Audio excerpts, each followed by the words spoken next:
আসসালামু আলাইকুম প্রিয় দর্শকবৃন্দ, আশা করি ভালো আছেন এবং আল্লাহর রহমতে সুস্থ আছেন। আজ আমরা এমন এক আলোচনায় প্রবেশ করতে যাচ্ছি যা কেবল আকর্ষণীয় নয় বরং গভীরভাবে রহস্যময়। সেটি হলো আদম আলাইহিসসালাম পৃথিবীতে আসার আগে কি ছিল। আল্লাহর সৃষ্টি জগতের সেই প্রাচীন অধ্যায়, যখন মানুষ ছিল না তখনকার গল্প। আমরা মানুষ হিসেবে নিজেদেরকে আল্লাহর সবচেয়ে সম্মানিত সৃষ্টি মনে করি, কিন্তু সত্য হলো আমাদের আগে পৃথিবী খালি ছিল না। আল্লাহ এই পৃথিবীকে একেবারে ফাঁকা তৈরি করেননি, বরং এর আগে এখানে ছিল আরেকটি সৃষ্টি, জীব জিন জাতি। আল্লাহ তাদেরকে সৃষ্টি করেছিলেন আগুনের শিখা থেকে। মানুষ যেখানে মাটি থেকে এসেছে, সেখানে জিন এসেছে আগুন থেকে। জিন জাতি ছিল এক বিশেষ সৃষ্টিজীব। তাদেরও ছিল স্বাধীন ইচ্ছা শক্তি। তারা ইবাদত করতে পারত, আবার অবাধ্যতাও করতে পারত। ঠিক আমাদের মতোই তারা পরীক্ষার জন্য সৃষ্টি হয়েছিল। প্রাচীন কাহিনী থেকে জানা যায়, জিনরা পৃথিবীতে বহু সহস্র বছর ধরে বসবাস করত। শুরুতে তারা আল্লাহর ইবাদত করত, তার আদেশ মান্য করত। কিন্তু সময়ের সাথে সাথে তারা ধীরে ধীরে অবাধ্য হয়ে গেল। তারা দুনিয়ায় অশান্তি ছড়ালো, নিজেদের মধ্যে যুদ্ধ শুরু করলো, একে অপরকে হত্যা করলো। এমন অবস্থায় পৃথিবী ভরে গেল রক্তপাত ও বিশৃঙ্খলায়। তখন আল্লাহ ফেরেশতাদের পাঠালেন তাদের শাস্তি দিতে। ফেরেশতারা এসে জিন জাতির বিরুদ্ধে যুদ্ধ করলো এবং তাদেরকে দমন করলো। অনেকে নিহত হলো, আবার একদল পালিয়ে গেল দূরবর্তী অঞ্চল, সমুদ্রের দ্বীপ কিংবা নির্জন জায়গায়। এই ঘটনায় ইঙ্গিত করে কেন ফেরেশতারা আল্লাহর কাছে বলেছিলেন যে আপনি এমন কাউকে সৃষ্টি করেন যে পৃথিবীতে অশান্তি করবে আর রক্তপাত করবে। তারা জিন জাতির ইতিহাস থেকে ধারণা করেছিল, কিন্তু আল্লাহ উত্তর দিলেন, আমি যা জানি তোমরা তা জানো না। এর মানে হলো, মানুষের সৃষ্টির পেছনে এমন রহস্য ছিল যা ফেরেশতারা বুঝতে পারছিল না। মানুষ হবে এমন এক সৃষ্টি যার মধ্যে জ্ঞান, বুদ্ধি এবং প্রতিনিধিত্ব করার ক্ষমতা থাকবে। প্রিয় দর্শক, এভাবেই আমরা জানতে পারি যে পৃথিবীতে আদম আলাইহিসসালাম আগমনের আগে ছিল জিন জাতি, যারা অবাধ্য হয়ে পড়েছিল। এরপর আল্লাহ পৃথিবীতে একজন নতুন প্রতিনিধি পাঠানোর ঘোষণা দিলেন। আল্লাহ তাআলা ফেরেশতাদের বললেন, আমি পৃথিবীতে একজন খলিফা সৃষ্টি করতে যাচ্ছি। এই ঘোষণাটি ছিল মহাবিশ্বের ইতিহাসে এক অনন্য মুহূর্ত। ফেরেশতারা তখন প্রশ্ন করলেন, হেই আমাদের রব, আপনি কি এমন কাউকে সৃষ্টি করেছেন যে সেখানে অশান্তি সৃষ্টি করবে আর রক্তপাত করবে? অথচ আমরা আপনার প্রশংসা করি, আপনার পবিত্রতা ঘোষণা করি। ফেরেশতাদের এই প্রশ্ন আসলেই ছিল তাদের জিজ্ঞাসা, আপত্তি নয়, কারণ তারা ইতিমধ্যে জিন জাতির ইতিহাস জানত। তারা ভেবেছিল মানুষও হয়তো এরকমই অবাধ্য হয় পৃথিবীকে রক্তে ভরিয়ে তুলবে। আল্লাহ তখন উত্তর দিলেন, আমি যা জানি তোমরা জানো না। এই উত্তরের মধ্যে রয়েছে এক গভীর রহস্য। মানুষের সৃষ্টির উদ্দেশ্য ফেরেশতাদের সীমিত জ্ঞানের বাইরে ছিল। মানুষ হবে জ্ঞানী, সৃষ্টিশীল ও আল্লাহর প্রতিনিধি। তার ভেতরে থাকবে জ্ঞান অর্জনের ক্ষমতা, ভালো ও মন্দের মাঝে বেছে নেওয়ার শক্তি এবং আল্লাহর ইবাদত করার পাশাপাশি পৃথিবী পরিচালনার দায়িত্ব। এরপর আল্লাহ আদম আলাইহিসসালামকে সৃষ্টি করলেন। কোরআনে বর্ণনা অনুযায়ী তিনি তাকে মাটি থেকে তৈরি করলেন। প্রথমে ছিল মাটির বিভিন্ন রং ও প্রকৃতি। কেউ বলে তিনি বিভিন্ন ধরনের মাটি একত্র করেছিলেন, সাদা, কালো, লাল, হলুদ, যা মানুষের ভিন্ন ভিন্ন জাতীয় প্রকৃতির প্রতীক। আল্লাহ সেই মাটি থেকে একটি আকার গঠন করলেন। আদম আলাইহিসসালামের দেহ তৈরি হওয়ার পর বহু বছর সেই আকার পড়েছিল। জিন ও শয়তানরা তখন সেই দেহকে দেখে অবাক হন। বিশেষ করে ইবলিস, যে তখন ইবাদতে অত্যন্ত সক্রিয় ছিল, সে এসে সেই দেহকে টোকা দিত এবং বুঝতে চাইতো এই নতুন সৃষ্টি কি হতে যাচ্ছে। তার মনে অহংকার জন্ম নিল। যখন আল্লাহ আদম আলাইহিসসালামের দেহে রূহ ফিরিয়ে দিলেন, তখন তিনি জীবন্ত হয়ে উঠলেন। তিনি চোখ মেললেন, চারপাশ দেখলেন, চলাফেরা করলেন। আল্লাহ তাকে সরাসরি শিক্ষা দিলেন। সবচেয়ে বিস্ময়কর বিষয় হলো, আল্লাহ আদম আলাইহিসসালামকে সমস্ত বস্তুর নাম শিখিয়ে দিলেন। তারপর ফেরেশতাদের সামনে জিজ্ঞাসা করলেন, তোমরা বলো এসব কিছুর নাম কি? ফেরেশতারা তখন বলল, আপনি পবিত্র, আমরা শুধু এতটুকুই জানি যে আপনি আমাদের শিখিয়েছেন। আল্লাহ তখন আদম আলাইহিসসালামকে বললেন, তুমি তাদের জানাও। আদম আলাইহিসসালাম সব নাম বলে দিলেন। এই দৃশ্য দেখে ফেরেশতারা বুঝলেন, মানুষকে আল্লাহ যে ক্ষমতা দিয়েছেন তা তাদের নেই। মানুষ শুধু ইবাদত করবে না, বরং জ্ঞান দিয়ে পৃথিবীকে পরিচালনা করবে। আল্লাহ তাআলা যখন আদম আলাইহিসসালামকে সৃষ্টি করলেন এবং তার ভিতরে রূহ ফুটলেন, তখন তিনি ফেরেশতাদের নির্দেশ দিলেন, তোমরা আদমের সামনে সেজদা করো। এই সেজদা ছিল ইবাদতের জন্য নয়, বরং সম্মান প্রদর্শনের জন্য। এটি ছিল আল্লাহর পক্ষ থেকে একটি পরীক্ষা। যেখানে দেখা হলো আল্লাহ আদেশের সামনে যে বিনম্র আর অহংকারী। ফেরেশতারা সবাই আল্লাহর আদেশ মেনে নিয়ে সিজদা করলেন। তারা জানতেন আল্লাহর হুকুম মানা ছাড়া অন্য কোনো উপায় নেই। কিন্তু একজন অবাধ্য হলো, সে হলো ইবলিস। ইবলিস আসলে ফেরেশতা ছিল না, বরং জিন জাতির একজন ছিল। তবে ইবাদতে সে এতটাই পরিশ্রমী ছিল যে ফেরেশতাতেও দলে স্থান পেয়েছিল, কিন্তু তার ভিতরে লুকিয়ে ছিল অহংকার। যখন তাকে সিজদার আদেশ দেওয়া হলো, সে বলল, আমি কি তাকে সিজদা করব যাকে আপনি মাটি থেকে সৃষ্টি করেছেন? আমি তো আগুন থেকে তৈরি, আর আগুন মাটির চেয়ে উত্তম। এটাই ছিল তার সর্বনাশ। অহংকার ও গর্ব তাকে ধ্বংস করে দিল। আল্লাহ তাকে ধমক দিয়ে বললেন, তুমি এখান থেকে নেমে যাও, তুমি এখানে অহংকার করার যোগ্য নাও, বের হয়ে যাও, তুমি অবশ্যই অভিশপ্ত। তখন ইবলিস আল্লাহর কাছে সময় চাইল। সে বলল, হে আমার রব, আমাকে কিয়ামতের দিন পর্যন্ত অবকাশ দিন। আল্লাহ বললেন, তুমি অবকাশপ্রাপ্ত হলে। এরপরে ইবলিস ঘোষণা দিল, আমি আপনার সরল পথে বসে থাকব, সামনে থেকে, পেছন থেকে, ডান দিক থেকে, বাম দিক থেকে এসে আমি তাদেরকে বিভ্রান্ত করব।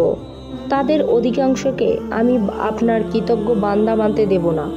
এভাবে ইবলিস মানুষের চিরশত্রু হয়ে গেল। তার উদ্দেশ্য হলো মানুষকে পথভ্রষ্ট করা, আল্লাহর অবাধ্য বানানো এবং জাহান্নামের দিকে ঠেলে দেওয়া। অন্যদিকে আল্লাহ আদম আলাইহিসসালামকে জানালেন যে তিনি পৃথিবীর প্রতিনিধি হবেন। তাকে জ্ঞান দিয়ে সম্মানিত করা হলো। ফেরেশতাদের সেজদা করিয়ে তার মর্যাদা প্রকাশ করা হলো। কিন্তু সাথে সাথেই ঘোষণা হলো যে মানুষের সামনে সব সময় থাকবে এক চিরশত্রু শয়তান, যে তাকে ধোঁকা দেওয়ার চেষ্টা করবে। প্রিয় দর্শক, এই ঘটনার মধ্য দিয়ে আমাদের জন্যই এক শিক্ষা আছে। অহংকার মানুষকে ধ্বংস করে, আল্লাহর নির্দেশ মানা থেকে বিরত করে। ইবলিসের মতো যে আল্লাহর ইবাদতে বহু বছর কাটিয়েছিল, তার সব নষ্ট হয়ে গেল এক মুহূর্তের অহংকারে। আল্লাহ তাআলা আদম আলাইহিসসালামকে জান্নাতের স্থান দিলেন। জান্নাতের বাগান, ফলমূল, শান্তি ও প্রশান্তিতে ভরা পরিবেশে তিনি থাকলেন। কিন্তু একা থাকার কারণে তার মাঝে এক ধরনের শূন্যতা ছিল। আল্লাহ মানুষকে সামাজিক জীব হিসাবে সৃষ্টি করেছেন, তাই তার জন্য একজন সঙ্গী দরকার। তখন আল্লাহ আদম আলাইহিসসালামের দেহ থেকে হাওয়া আলাইহিসসালামকে সৃষ্টি করলেন। হাদিসে এসেছে, আল্লাহ তাকে আদম আলাইহিসসালামের পাঁজরের হাড় থেকে সৃষ্টি করেছিলেন। এটি প্রমাণ করে নারী পুরুষ একে অপরের পরিপূরক। হাওয়া আলাইহিসসালামকে সৃষ্টি করার পর আদম আলাইহিসসালাম তার নিঃসঙ্গতা দূর করতে পারলেন। এভাবেই শুরু হলো মানবজাতির পরিবার ও সমাজ জীবনের সূচনা। আল্লাহ তাদের জান্নাতে সবকিছু ভোগ করার অনুমতি দিলেন। কুরআনে বর্ণনা অনুযায়ী আল্লাহ বললেন, হে আদম, তুমিও তোমার স্ত্রী জান্নাতে বসবাস করো, যা ইচ্ছা খাও, তবে এই গাছের কাছে যেও না। এটি ছিল তাদের প্রথম পরীক্ষা। আল্লাহ চাইলেন মানুষকে শুরু থেকেই শিক্ষা দেওয়া হোক যে তার আদেশ মানতে হবে, আর অবাধ্য হলে ফল ভোগ করতে হবে। কিন্তু তখনই ইবলিসের সুযোগ এলো। সে প্রতিজ্ঞা করেছিল মানুষকে বিভ্রান্ত করবে। তাই সে আদম ও হাওয়া আলাইহিসসালামের কাছে এসে বলল, তোমরা কি এই গাছ থেকে খাবে না? যদি খাও তাহলে তোমরা অমর হয়ে যাবে, কিংবা তোমরা জান্নাতের স্থায়ী বাসিন্দা হয়ে যাবে।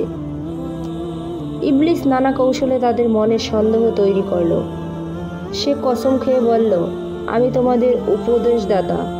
অবশেষে আদম আলাইহিসসালাম ও হাওয়া আলাইহিসসালাম গাছ থেকে খেলেন। তখনই তাদের পোশাক সরে গেল এবং তারা বুঝতে পারলেন তারা ভুল করেছেন। তারা সঙ্গে সঙ্গে অনুতপ্ত হয়ে আল্লাহর কাছে দোয়া করলেন, হে আমার রব, আমরা নিজেদের প্রতি জুলুম করেছি। আপনি যদি আমাদের ক্ষমা না করেন ও দয়া না করেন, তবে আমরা ক্ষতিগ্রস্তদের অন্তর্ভুক্ত হব। আল্লাহ তাদের তওবা কবুল করলেন। কিন্তু শিক্ষা দেওয়ার জন্য এবং পৃথিবীতে খলিফাদের দায়িত্ব পালন করার জন্য আল্লাহ বললেন, তোমরা সবাই নেমে যাও পৃথিবীতে, সেখানে তোমাদের জন্য কিছু সময়ের জন্য বাসস্থান ও জীবিকা থাকবে। আদম আলাইহিসসালাম ও হাওয়া আলাইহিসসালাম পৃথিবীতে অবতরণ করার পর থেকে মানব ইতিহাসের আসল সূচনা হলো। পৃথিবী তখন ফাঁকা ছিল। আল্লাহ তাদের শিখিয়ে দিলেন কিভাবে জীবনযাপন করতে হবে। কিভাবে চাষাবাদ করতে হবে, কিভাবে বস্ত্র ব্যবহার করতে হবে। তিনি মানুষকে শুধু খলিফা বানালেনই না, বরং তাদের দিয়েছেন জ্ঞান ও প্রজ্ঞা, যাতে পৃথিবী পরিচালিত হয় সুশৃঙ্খলভাবে। আল্লাহ তাদেরকে সন্তান দান করলেন। এভাবেই মানব জাতির বংশবিস্তার শুরু হলো। ইতিহাসে সবচেয়ে আলোচিত ঘটনা হলো আদম আলাইহিসসালাম এর দুই সন্তান হাবিল ও কাবিলের কাহিনী। হাবিল ছিলেন ধার্মিক, বিনয়ী এবং আল্লাহর আনুগত্যশীল। অন্যদিকে কাবিল ছিলেন অহংকারী ও হিংসুক। যখন আল্লাহর কাছে কোরবানি দেওয়ার নির্দেশ হলো, তখন হাবিল উত্তম পশুর কোরবানি করলেন, আর কাবিল করলেন ত্রুটিপূর্ণ ফসল। আল্লাহ হাবিলের কোরবানি গ্রহণ করলেন, কিন্তু কাবিলেরটা প্রত্যাখ্যান করলেন। এতে কাবিলের মনে হিংসা ও ক্রোধ জন্ম নিল। সে হাবিলকে হত্যা করার পরিকল্পনা করল। ইতিহাসের প্রথম হত্যা সংঘটিত হল। কোরআনে বর্ণনা অনুযায়ী হাবিল কাবিলকে বলেছিল, তুমি যদি আমাকে হত্যা করার জন্য হাত বাড়াও, আমি তোমাকে হত্যা করব না। আমি আল্লাহকে ভয় করি। কিন্তু কাবিল সেই ভয়কে মানল না। সে তার ভাইকে হত্যা করল। এভাবে মানব ইতিহাসে প্রথম রক্তপাত হলো পৃথিবীতে। এই ঘটনা প্রমাণ করল, মানুষ আল্লাহর নির্দেশ মেনে চললে সে জান্নাতের যোগ্য, কিন্তু অহংকার, হিংসা ও অবাধ্যতা তাকে ধ্বংসের দিকে নিয়ে যায়। আদম আলাইহিসসালাম তার সন্তানকে হারিয়ে গভীর শোকে মগ্ন হলেন। আল্লাহ তাকে দয়া করলেন, তাকে নবুয়তের দায়িত্ব দিলেন। তিনি তার সন্তানদের শিক্ষা দিলেন আল্লাহর প্রতি আনুগত্যের গুরুত্ব। আদম আলাইহিসসালামকে নবী হিসেবে পাঠিয়েছিলেন মানব জাতির প্রথম গাইড হিসাবে। তিনি মানুষকে শেখালেন কিভাবে ইবাদত করতে হয়, কিভাবে জীবনকে আল্লাহর নির্দেশ অনুযায়ী সাজাতে হয়। আদম আলাইহিসসালাম বহু বছর পৃথিবীতে বাস করলেন। হাদিসে এসেছে তার আয়ু ছিল 1000 বছর। জীবনের শেষে তিনি দুনিয়া থেকে বিদায় নিলেন। ফেরেশতারা জান্নাত থেকে কাফন নিয়ে এলেন এবং তাকে দাফন করলেন পৃথিবীতে। এটি ছিল প্রথম জানাজা ও দাফনের প্রথা। প্রিয় দর্শক, এভাবেই মানবজাতির ইতিহাসে শুরু হলো। আল্লাহ পৃথিবীতে মানুষকে পাঠালেন খলিফা হিসাবে, তাকে জ্ঞান দিলেন, ইবাদতের দায়িত্ব দিলেন এবং পরীক্ষার ময়দানে দাঁড় করালেন। মানুষের আগে পৃথিবীতে ছিল জিন জাতি, যারা অশান্তি সৃষ্টি করেছিল, কিন্তু মানুষের ভেতরে আছে এমন ক্ষমতা যা তাকে আল্লাহর বিশেষ প্রতিনিধি করে তুলেছে। তবে তার শত্রুও আছে শয়তান, যে সর্বদা তাকে বিভ্রান্ত করার চেষ্টা করবে।